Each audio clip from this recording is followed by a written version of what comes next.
Hello' everyone, কি খবৰ? আশা কৰিছোঁ সকলো ভালে আছে নিশ্চয়।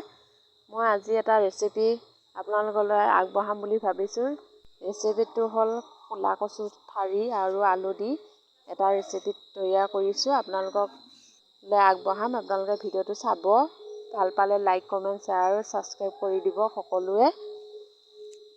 ওচৰতে থকা বেল আইকনটো প্ৰেছ কৰি দিব।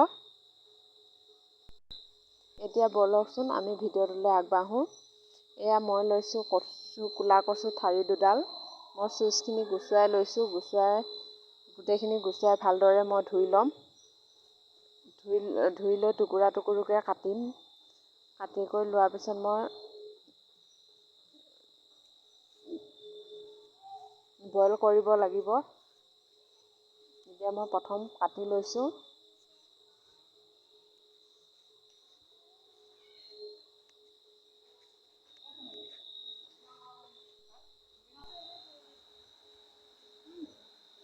এয়া মই টুকুৰা টুকুৰকৈ কাটি লৈছোঁ। আপোনালোকে দেখিছে। এনেকৈ কাটি লোৱাৰ পিছত মই ধুই ল'ম। ধুই নিমখ দি পেলাই মই বইল কৰিব লাগিব। বইল কৰি ল'ম কুকাৰটোতে দি।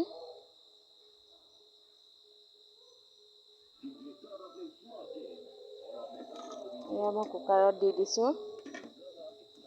মই আলুখিনিও ইয়াতে দি দিম। গোটেইখিনি একেলগে দুয়োটাই বইল কৰি দিম।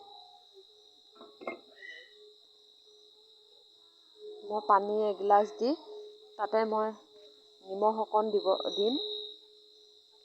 নিমখখিনি দিলে সোনকালে বইল হৈ যায়। এয়া মই নিমখ অকণ দিছোঁ। মই এতিয়া এইখিনি বইল কৰি ল'ম। এটা চিটি দি ল'ম।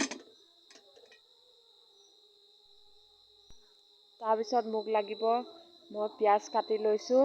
তাৰ লগতে মই আদা পাত, কোঁহপাত দুটা লৈছোঁ।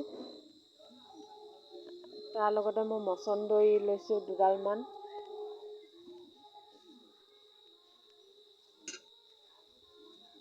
তাৰপৰা মই লৈছোঁ ডাঙৰ মানিমুনি দুডালমান।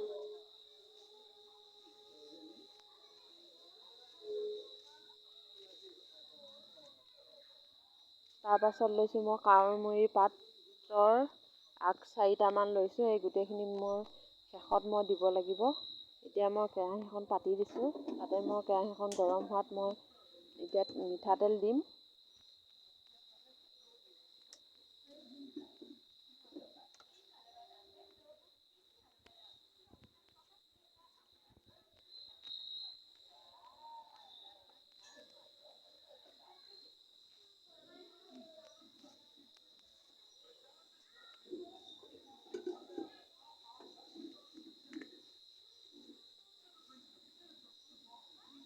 মই কেৰাহীখন গৰম হোৱাত মই মিঠাতেল দি দিছোঁ। তেলখিনি মই গৰম হ'ব অকণমান ৰাখিব লাগিব গৰম হ'বৰ কাৰণে।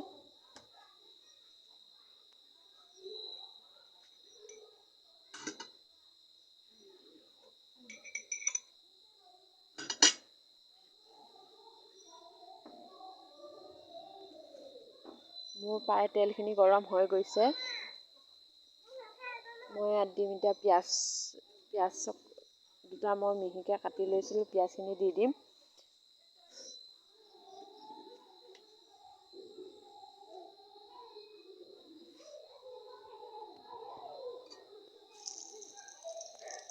মই এতিয়া পিঁয়াজখিনি দি দিছোঁ।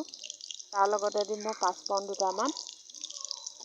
কচুৰ আঞ্জা বনাব লগা হ'লে পাঁচফোৰণ আৰু নহৰু দিলে সোৱাদটো ভাল হয়।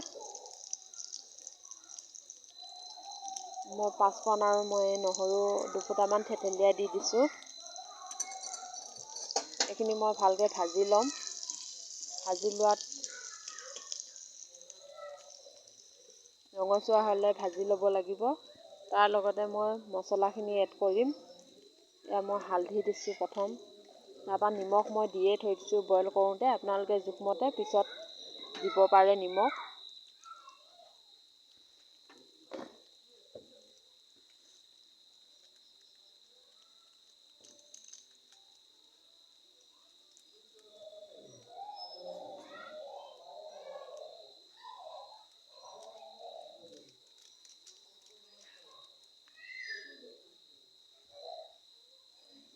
এতিয়া মই দিছোঁ গৰম মছলা এচামুচ,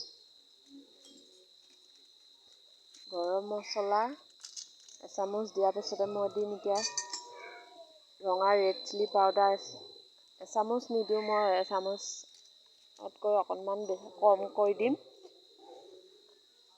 আধা চামুচ দিছোঁ। আপোনালোকে জ্বলা যদি বেছি খায় বেছি পৰিমাণে দিবও পাৰিব।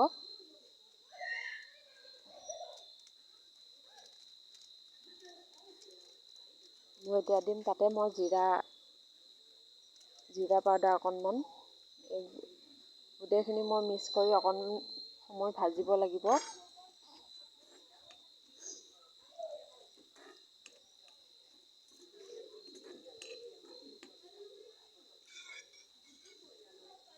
অকণমান সময় ভাজি হোৱাত মই এতিয়া বইল কৰি থকা আলু আৰু কোলা কচুৰ ঠাৰিখিনি মই ইয়াত দি দিছোঁ। মই পানী কোলা কচুৰ ঠাৰিখিনি বইল কৰোঁতে যি পানী দিয়ে এগিলাচ দিছিলোঁ, তাৰপৰা মই আৰু পানী এড কৰা নাই। বইল কৰা পানীখিনিয়ে মই দি দিছোঁ।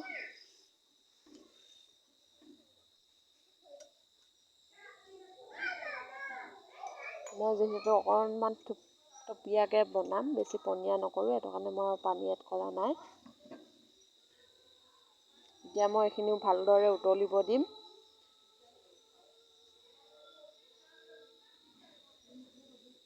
মোৰ এয়া দেখিছেনে, লগতে মোৰ উতলি গৈছে, যিহেতু মোৰ গৰম পানীখিনি মোক বইল কৰা বেছি টাইম হোৱা নাছিল, পানীখিনি গৰম হৈ থকাৰ কাৰণে মোৰ লগতে উতলিব আৰম্ভ কৰি দিছে। আপোনালোকে ঠাণ্ডা পানী এড নকৰিব, ঠাণ্ডা পানী দিলে সোৱাদটো বেলেগ আহি যায়, তাৰ লগতে উতলিবও বহুত সময় লাগে। অকণমান উতলাত মই এতিয়া দিছোঁ আদা পাত দুটা, আদা পাত বা আদা থাকিলে আদাও দিব পাৰে, আপোনালোকে ফ্লেভাৰটো ভাল কৰে।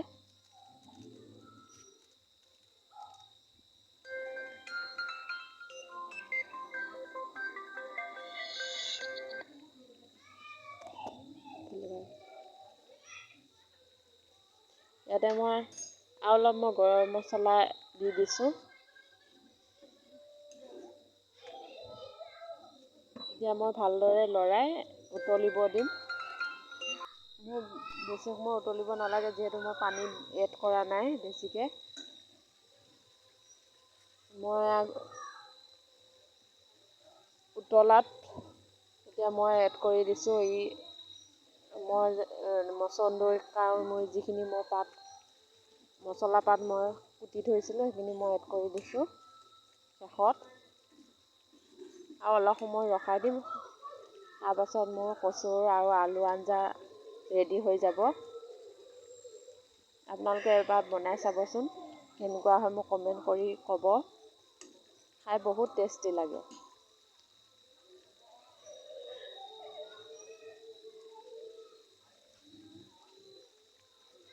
আপোনালোকে যদি ৰেচিপিটো ভাল পায়, লাইক, কমেণ্ট, শ্বেয়াৰ আৰু ছাবস্ক্ৰাইব কৰি দিব নাপাহৰিব।